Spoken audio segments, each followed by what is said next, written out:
بسم اللہ الرحمن الرحیم. دیکھیے یہ مفادات کی لڑائی ہے اور یہ نئی نہیں ہے. اس مفادات کی لڑائی میں ہمیشہ مفاد پرستوں کو، سیاستدانوں کو، جرنیلوں کو فائدہ ہوتا ہے اور اس میں قربانی کا بکرا جو ہے وہ غریب عوام بنتا ہے. میں آپ سے اتفاق کرتا ہوں کہ اس پر اس وقت صوبائی حکومتوں اور مرکزی حکومت کا فوکس عوام کے مسائل پر نہیں ہے. بجٹ پیش ہوا، پاس ہوا ایز اٹ از، انہوں نے پاس کیا جس طرح IMF کا ڈکٹیشن تھا، اور سارا بوجھ غریب عوام پر. اور ان کی آپس کی لڑائی نہ آپ کے مفادات کے لیے ہے، نہ تعلیم کے لیے ہے، نہ صحت کے لیے ہے، نہ زراعت کے لیے ہے، نہ خارجہ اور اندرونی پالیسیوں پر اختلافات ہے، نہ IMF اور ورلڈ بینک سے نجات پہ کوئی اعتراض ہے کسی کو، نہ امریکہ کے غلامی سے نجات پر کوئی اختلاف ہے. سب کا ایک ہی موضوع ہے کہ کس طرح جو اسٹیبلشمنٹ کا بوتل ہے دودھ کا وہ ہمارے منہ میں آ جائے اور میں ہی سارا دودھ پی لوں اور میں ہی موٹا ہو جاؤں، میرے ہی مفادات کی تکمیل ہو. تو مفادات کی لڑائی ہے، مفادات کی جنگ ہے، مفادات کی آگ ہے جس میں ملک اور عوام جل رہے ہیں. سراج صاحب، جب 2023 میں اپریل کے مہینے میں آپ مفاہمت کی کوشش کر رہے تھے، آپ کی وزیر اعظم شہباز شریف سے ملاقات ہوئی، سابق وزیر اعظم بانی PTI سے ملاقات ہوئی، وہ معاملہ آگے کیوں نہیں بڑھ سکا؟ کیا اس کے بعد آپ کی طرف سے کسی سے رابطہ کیا گیا تھا، یا جو حکومت تھی اور اپوزیشن تھی ان کی طرف سے کوئی بات چیت آگے بڑھی تھی؟ وہ کوشش کامیاب کیوں نہیں ہو سکی تھی؟ لیکن جماعت اسلامی تو ایک جمہوری جماعت ہے، ہمیشہ یہی چاہتی ہے کہ آئین کی حکمرانی ہو اور قانون کے مطابق اور جمہوریت ہو. اور ہمیشہ ہم نے مخالفت کی ہے ملک میں غیر جمہوری رویوں کے یا اس ماحول کا جس کے نتیجے میں مارشل لا آنے کا امکان ہو. تو اس وقت بھی ہمیں یہ خطرہ تھا کہ اگر اپوزیشن اور حکومت آپس میں مذاکرات اور الیکشن کے لیے کسی مناسب تاریخ پر یکسو نہیں ہوتے تو اس کا فائدہ پھر ہوگا اسٹیبلشمنٹ کو. اس وقت جنرل باجوہ صاحب تھے اور وہ یہی چاہتے تھے کہ بس یہ سب آپس میں لڑے اور دونوں اپوزیشن اور حکمران جماعت ان کے پاؤں میں، ان کے قدموں میں ہو، ان کا محتاج ہو، اور وہ دونوں کو اٹھاتے تھے، لڑاتے تھے اور انجوائے کرتے تھے. تو ملک کو اس انارکی اس ماحول سے نکالنے کے لیے ہم نے اس وقت کوشش کی تھی کہ اپوزیشن اور حکومت کے درمیان مذاکرات ہوں. اس لیے کہ سیاستدان ہوتے ہیں تو مذاکرات کرتے ہیں، اور مذاکرات کے علاوہ سیاست میں کوئی اور راستہ نہیں ہے. یعنی آپ توپ اور ٹینک اور ڈنڈے اور بندوق کا استعمال کریں گے تو ملک کا بھی نقصان، جمہوریت کا بھی اور عوام کا بھی. بالکل صحیح سر. ابھی جو موجودہ صورتحال ہے اس میں بانی PTI کی ضد ہے کہ مذاکرات اگر کریں گے تو حکومت سے نہیں کریں گے بلکہ مقتدر حلقوں سے کریں گے، لیکن جواب ہمیشہ یہی ملا ہے کہ سیاسی مذاکرات سیاسی جماعتوں سے ہی ہونے چاہیے. آپ کو نہیں لگتا کہ یہ بات درست ہے، مذاکرات سیاسی جماعتوں کے درمیان ہی ہونے چاہیے؟ بالکل سیاستدانوں کو آپس میں بیٹھنا چاہیے. اور اس وقت اگر اسٹیبلشمنٹ جس پوزیشن میں ہے کہ سارے فیصلے اور اختیارات ان کی مٹھی میں اور ان کی زبان میں، اور ان کی خواہش قانون ہے، ان کی خواہش نظام ہے، تو یہ صورتحال اس نہج تک پہنچانے میں اسٹیبلشمنٹ سے زیادہ خود سیاستدانوں کا ہاتھ ہے. اور اب بھی اگر سیاستدان آپس میں نہیں بیٹھتے تو ظاہر فیصلہ پھر میجر صاحب کرے گا، کرنل صاحب کرے گا، بریگیڈیئر صاحب کرے گا، جنرل صاحب کرے گا. تو خود سیاستدانوں کو پہلے یہ طے کرنا ہے کہ وہ آپس میں بیٹھ کر معاملات طے کرنا چاہتے ہیں یا کسی میجر کے سامنے بیٹھ کر اچھے بچوں کی طرح ان کے بات سننے کے لیے آمادہ ہے. سر آپ کیا سمجھتے ہیں؟ آپ کی ملکی سیاست پر بڑی گہری نظر ہوتی ہے، اس وقت اصل ایشو ہے کیا؟ اقتدار کا مسئلہ ہے، اتحادی جماعتوں کی حکومت اصل ایشو ہے، بانی PTI کی رہائی اصل مسئلہ ہے، یا مائنس بانی PTI کی جو باتیں ہو رہی ہیں وہ مسئلہ ہے، ملکی معیشت کو سنبھالنا مسئلہ ہے؟ کیا آپ کو لگتا ہے کہ اصل ایشو اس وقت ہے کیا ملک میں؟ اصل مسئلہ تو اس وقت عوام کا ہے کہ عوام پر مہنگائی کا ایک بہت بڑا بوجھ حمالیہ سے زیادہ آ پڑا ہے، اور حکومت IMF کے کہنے پر مسلسل قیمتوں میں اضافہ کر رہی ہے، پٹرول کی قیمتوں میں، گیس کی قیمتوں میں، اور اس کی وجہ سے ہر چیز کی قیمت میں اضافہ ہوا، غریب کے لیے جینا مشکل ہو گیا ہے۔ یعنی سچی بات یہ ہے کہ ایک سانس لینے پر ٹیکس شاید نہ ہو، باقی ہر چیز پر حکومت نے ٹیکس لگائی ہے۔ تو میں تو سب سے بڑا مسئلہ عوام ہی کا مسئلہ سمجھتا ہوں۔ رہ گئی بات سیاستدانوں کے، تو وہ ہر حالت میں اپوزیشن میں بھی ہو تو وہ ان کے وارے نیارے ہوتے ہیں، حکومت میں بھی ان کے وارے نیارے ہوتے ہیں۔ یار وہ جاگیردار ہے، وہ سرمایہ دار ہے، وہ کارخانہ دار ہے، کروڑ پتی اور ارب پتی ہے، نہ گرمی کے بارے میں ان کو کوئی غم، نہ سردی کے بارے میں ان کو کوئی غم، نہ بچوں کے تعلیم کے بارے میں ان کو کوئی فکر، نہ کسی اور مصیبت آ جائے ان سے بالکل محفوظ ہوتے ہیں۔ مسئلہ تو ہے ہی عوام کا، لیکن عوام کا یہ مسئلہ ان سیاستدانوں کی وجہ سے ہے جنہوں نے قانون اور آئین کی بالادستی کے بجائے اپنی ذاتی لڑائی ہمیشہ لڑی ہے، اور آج بھی اسی میں مصروف ہے۔ یعنی لڑائی اصولوں پر تو نہیں ہے، نظریات پر تو نہیں ہے، معیشت پر تو نہیں ہے، سود کے خاتمے پر تو نہیں ہے، کشمیر کے آزادی پر تو نہیں ہے، ڈاکٹر عافیہ کو واپس لانے کے لیے تو لڑائی نہیں ہے، فلسطین کی آزادی کوئی مقصد تو نہیں ہے۔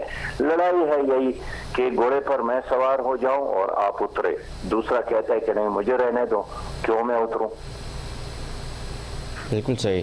سراج الحق صاحب، ہمیشہ ہم نے دیکھا ہے کہ چہرے تبدیل ہو جاتے ہیں، نظام کیوں تبدیل نہیں ہوتا؟ کیا موجودہ نظام ہمارے صاحب اقتدار اور سیاستدانوں کو سوٹ کرتا ہے؟ جمہور کی بات ہوتی ہے لیکن جمہور کی مضبوطی کی بات نہیں ہوتی۔ سچی بات یہ ہے کہ اس وقت گزشتہ ایک طویل عرصے سے جو نظام مسلط ہے اس ملک میں، جس میں یعنی اداروں کی بجائے افراد کی حکومت ہے، عوام کی بجائے خاندانوں کی حکومت ہے، جس کی وجہ سے عدالت پر اعتماد ختم، قومی اسمبلی اور صوبائی اسمبلیوں پر عوام کا اعتماد ختم۔ یعنی کوئی ادارہ ایسا نہیں ہے جس پر لوگ اب اعتماد کرے کہ یہ ادارہ عوام کی مفادات کی ترجمانی کرے گا۔ تو ایسے میں سمجھتا ہوں کہ عوام ہی کو فیصلہ کرنا پڑے گا کہ پیپلز پارٹی، مسلم لیگ اور پی ٹی آئی اگر ڈیلیور نہیں کر رہا ہے، اور جب بھی ان میں سے کسی کو بھی وقت ملتا ہے اسی گھسے پٹے نظام کے رکھوالی، اس کی پاسبانی، اس کی چوکیداری کرتا ہے۔ یعنی آج دیکھیے سندھ میں پیپل پارٹی کی حکومت ہے، اور کے پی کے میں پی ٹی آئی کی حکومت ہے، اور پنجاب میں مسلم لیگ کی حکومت ہے۔ تو ان تینوں حکومتوں میں کیا فرق ہے؟ کیا ان کا وی آئی پی کلچر ختم ہوا؟ کیا کرپشن ختم ہوا؟ کیا عوام کو سستا انصاف ملا؟ کیا غریبوں کو تعلیم کی کوئی سہولت ملی؟ ایک نظام ہے، صرف نام اور کچھ ٹائٹل فرق ہے کہ اس کا نام پاکستان پیپل پارٹی ہے، یہاں تحریک انصاف ہے، پنجاب میں مسلم لیگ ہے۔ نظام تو وہی پرانا نظام، یہ سب ان کے چوکیدار ہے۔ تو میں سمجھتا ہوں کہ ان کا جو جنگ ہے وہ نظام کی تبدیلی کے لیے نہیں ہے، وہ صرف حکمران کی تبدیلی کا ہے کہ آپ کیوں اوپر ہیں، میں کیوں نیچے بیٹھ جاؤں۔ لیکن میں سمجھتا ہوں کہ ہمارا تو فوکس ہے عوام کے مفادات، عوام کا حال اور مستقبل کس طرح بن جائے، اسی پر ہم سب نے کام کرنا ہے۔ لیکن سر آپ بالکل صحیح بات کر رہے ہیں کہ عوام ہی سب سے پہلی ترجیح ہونی چاہیے۔ ہم دیکھتے ہیں کہ جماعت اسلامی بڑی پرو ایکٹیو ہوتی ہے ہر چیز کے اندر، کوئی بھی چیز ہو ملک کے اندر، چاہے وہ کوئی صورتحال ہو، سیلابی صورتحال ہو، کوئی قومی آفات ہو، جماعت اسلامی پرو ایکٹیو نظر آتی ہے۔ الیکشن کیمپین میں بھی جماعت اسلامی پرو ایکٹیو نظر آتی ہے، لیکن جب ووٹ کی باری آتی ہے تو یہی عوام کیوں جماعت اسلامی پر جو ہے توجہ نہیں کرتی، ان پر اتفاق نہیں کرتی، ان سے اتحاد نہیں کرتی اور ووٹ نہیں دیتی؟ بھئی یہاں سیاست ہے کہاں، یہاں جمہوریت ہے کہاں؟ یہاں تو اسٹیبلشمنٹ جاگیرداروں اور سرمایہ داروں کا ایک اکٹ ہے اور ایک شطرنج کا کھیل ہے۔ ایک آدمی آج بادشاہ ہے، کل وہی وہ آدمی چور کی جگہ پر بیٹھتا ہے، آج ایک آدمی چور ہے، کل وہی چور شطرنج کے اسکیل میں بادشاہ کی جگہ پر بیٹھتا ہے۔ تو جب بھی عوام کو حقیقی جمہوریت نصیب ہوئی، جماعت اسلامی بھی آگے آئے گی، اور اب تو عوام کے ساتھ جماعت اسلامی کے علاوہ اور کوئی آپشن میں نہیں دیکھتا ہوں۔ کس کے ساتھ؟ یعنی کوئی بہانہ ہی نہیں رہا کہ کوئی پارٹی یہ کہے کہ ہمیں تو موقع نہیں ملا اس لیے ہم ڈیلیور نہیں کر سکے۔ پیپل پارٹی کو بار بار موقع، پی ٹی آئی کو موقع۔ 13 سالوں سے تو کے پی کے میں پی ٹی آئی کی حکومت ہے، 15 سالوں سے